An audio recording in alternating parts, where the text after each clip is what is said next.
Donc, bonjour, je suis Alexander Kalasovic, le cofondateur d'Activity. Bienvenue sur mon MyApps.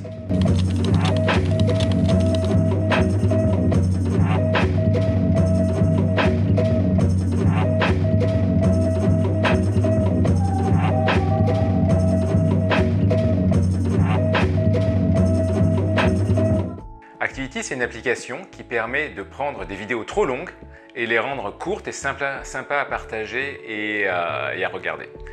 Et pour ça, donc, on a commencé l'application, on l'a mis sur le store et du coup, ça a super bien pris dans la communauté des sports extrêmes et des sports outdoor avec tous ces gens qui avaient des GoPro, plein de contenus qui étaient super mais juste trop longs et qui prenaient trop de temps à raccourcir, à éditer. Et grâce à Activity, on s'est retrouvé avec des heures et des heures de petits clips de 30 secondes, super sympas à regarder, de gens qui sautent en parachute, qui font du mountain bike, qui font des sauts en surf ou en ski incroyables. Et ça a vraiment déclenché un usage qui est que maintenant, quand on fait des contenus, que ce soit avec une GoPro, avec un téléphone ou des vieux contenus qu'on a depuis longtemps sur son drive, on est capable de les transformer en petits clips courts de moins de 30 secondes et les partager très rapidement. Et tout ça grâce à une technologie qu'on a développée donc, dans le bureau derrière moi. Alors en fait, l'idée nous est venue de manière assez simple.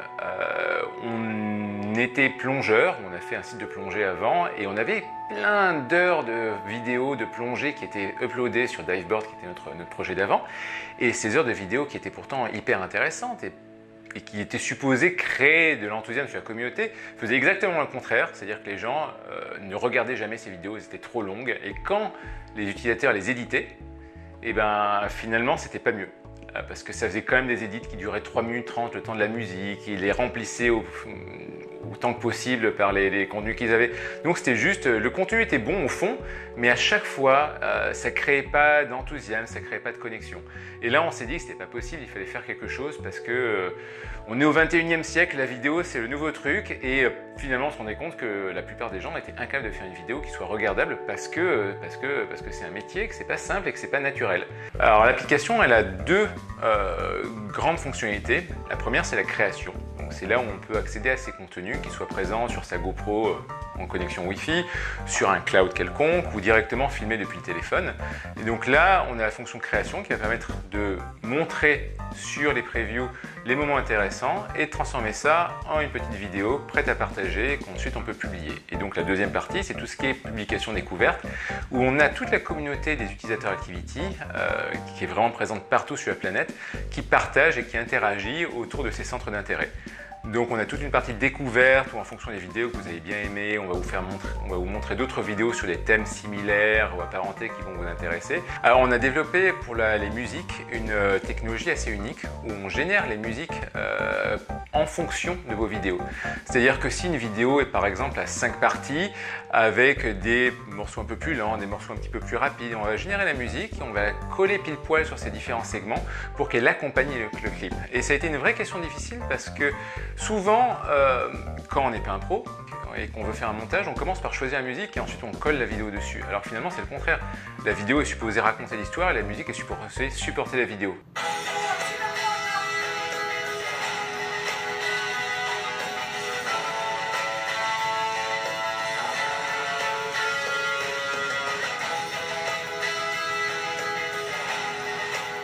Alors dans l'application, toute la musique est vraiment libre de droit, elle est générée.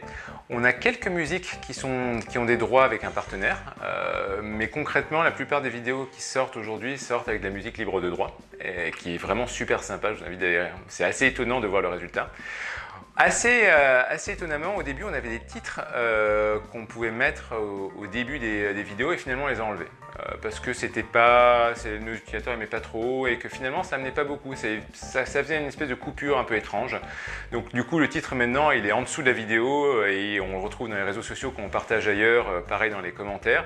Mais on a voulu vraiment préserver au maximum la qualité graphique de la vidéo et mettre en avant l'image et pas commencer à la charger avec des éléments, des effets spéciaux, du texte ou des choses comme ça. Pour ceux qui ont des téléphones qui ont que 16 Go par exemple, qui n'ont pas beaucoup de contenu sur leur téléphone et qui utilisent beaucoup le cloud, iCloud par exemple sur iPhone est supporté nativement. Et également Android, on a Dropbox, on a Google Drive. On a aussi YouTube qui est en train d'arriver, donc si vous avez plein de contenus que vous avez déjà uploadés sur YouTube, on pourrait directement les éditer depuis là. Et encore, si vous avez une GoPro, on peut directement éditer le contenu depuis sa GoPro sans avoir jamais besoin de le télécharger sur le téléphone, uniquement en mettant une connexion Wi-Fi entre la GoPro et le téléphone. Et ça, c'est aussi un truc assez unique, et même GoPro ne sait pas le faire. Donc on est assez fiers de cette intégration, et ça change vraiment les choses parce qu'un contenu GoPro, c'est rapidement plusieurs gigas.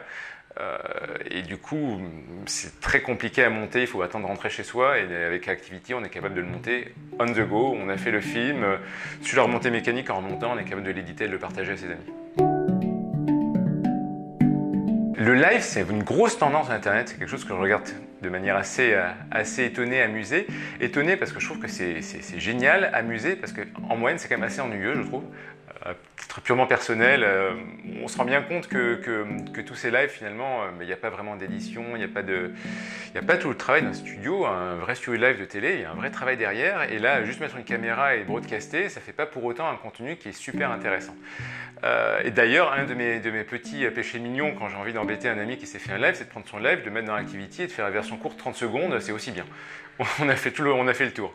Mais du coup, c'est une vraie tendance en fait. Ça montre à quel point la communication, c'est une communication qui devient visuelle, qui devient vidéo. Et du coup, c'est important d'être capable de comprendre comment maîtriser cette communication et de faire des contenus qui sont regardés.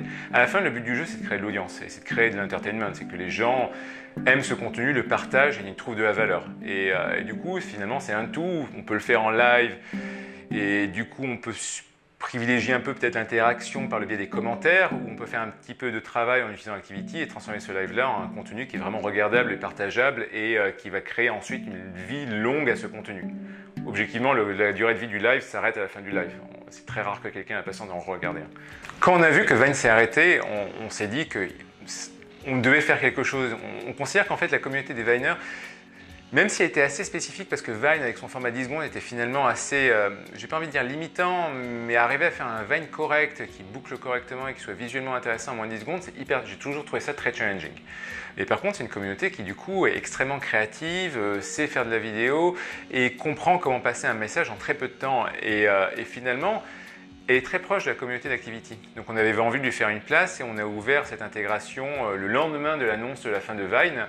On a fait assez vite où, si vous avez un compte Vine, vous pouvez rapatrier à la fois les vidéos, mais aussi les commentaires, toutes les informations liées sur la plateforme Activity, et ainsi finalement continuer cette expérience de création vidéo que vous avez commencé sur Vine et la continuer sur Activity. Il y avait vraiment une vraie similarité dans le sens où même si nos vidéos sont un peu plus longues, elles bouclent aussi, c'est-à-dire qu'au bout de 30 secondes, ça recommence. Donc le point n'est pas tellement d'avoir un truc qui boucle parfaitement parce qu'on a toujours un petit fade à la fin, mais finalement il y a beaucoup de choses qui sont dans l'esprit très très proches et qui sont à mon sens, je l'espère en tout cas, qui vont être une possibilité supplémentaire, un espace créatif supplémentaire pour eux en passant au-delà des 10 secondes qui est un petit peu contraignante.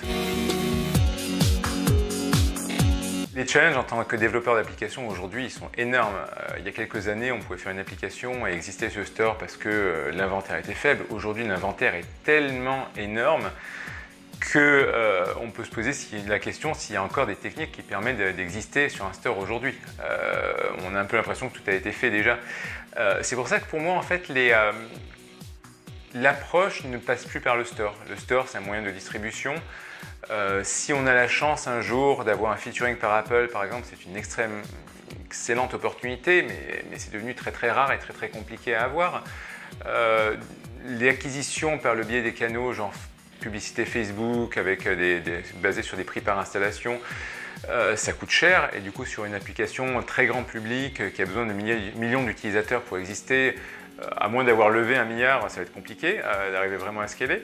Et du coup, en fait, nos objectifs sont vraiment très différents. On se focalise sur démontrer qu'on a une communauté qui est forte, démontrer qu'on a un usage qui est fort sur cette communauté, et finalement laisser donner les pouvoirs et donner les leviers à la communauté pour permettre à l'app de se distribuer. Et c'est vraiment pour moi le point le plus important, qui est que l'utilisateur n'est pas un utilisateur, l'utilisateur c'est l'acteur de la vie de l'application, et je pense que c'est un des grands shifts qu'on est en train de voir, c'est à quel point tout le monde se rend compte que ces utilisateurs, même dans les jeux vidéo, partout, les utilisateurs finalement doivent devenir les acteurs et doivent être ceux qui vont être les porte-paroles et les ambassadeurs d'une app qu'ils aiment. Et c'est le word of mouth finalement qui a le plus de pouvoir et le plus d'impact, c'est le fait de pouvoir avoir des promos, ce qu'on appelle des promoteurs qui vont être là pour vendre l'app. Et je trouve que c'est ça le truc le plus intéressant, c'est arriver à comprendre comment est-ce que cette communauté-là, on se débrouille pour qu'elle fasse, lui donner les moyens de faire le meilleur travail possible, à partager cette passion et partager le fait qu'elle aime cette application. L'application est 100% gratuite. Absolument 100%, jamais d'argent, pas d'in-app, rien.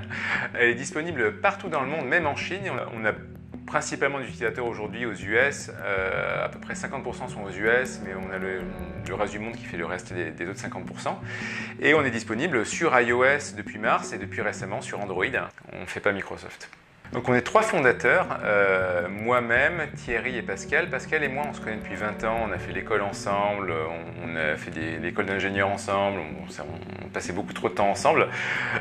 Donc on travaille très bien ensemble, lui il a pris le rôle de CTO et moi je m'occupe plus de tout ce qui est marketing et growth, donc travailler avec la communauté. Et on a Thierry qui nous a rejoint dans notre expérience précédente de Dashboard, Thierry qui a un passé plus design et son. Et qui s'occupe de tout ce qui est visuel, toutes les expériences utilisateurs. Et du coup, on a déjà travaillé ensemble dans le passé, ce qui fait qu'on travaille très très bien ensemble, même si moi je suis à distance.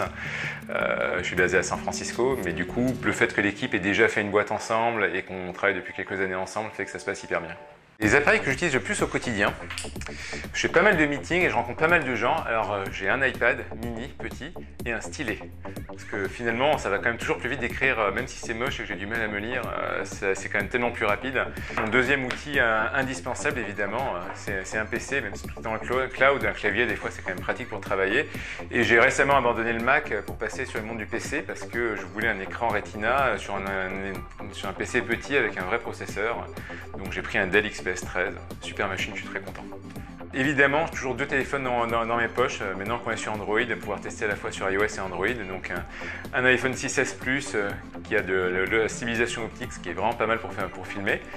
Et un Google Pixel qui a aussi une qualité d'image assez incroyable et qui est tout. Là, j'ai pris la version petite pour que ça rentre dans la poche. Et le dernier outil que j'utilise, c'est la GoPro. J'ai soit une Hero 4, soit une Session. Et à titre purement personnel, j'utilise la Session pour les courir en mode selfie. Ça fait des super vidéos.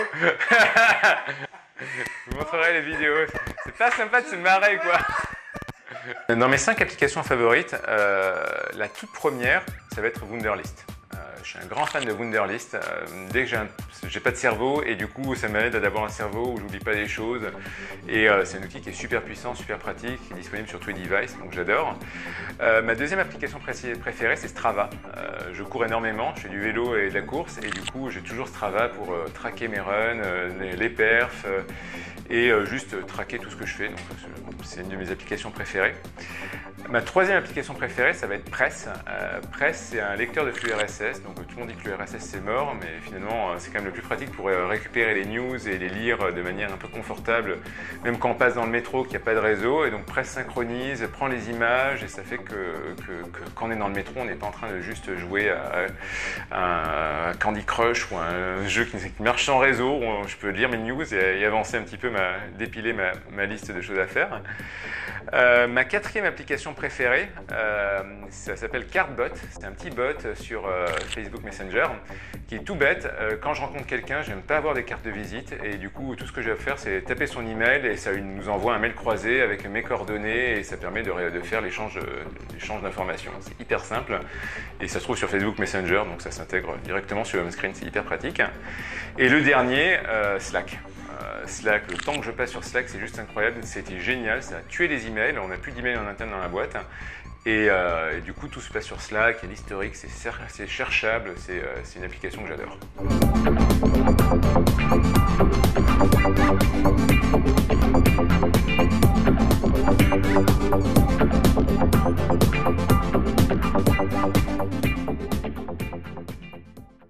Activity, ça se prononce Activity, mais ça s'écrit ACTVT, on n'aime pas beaucoup les voyelles, on en a gardé qu'une.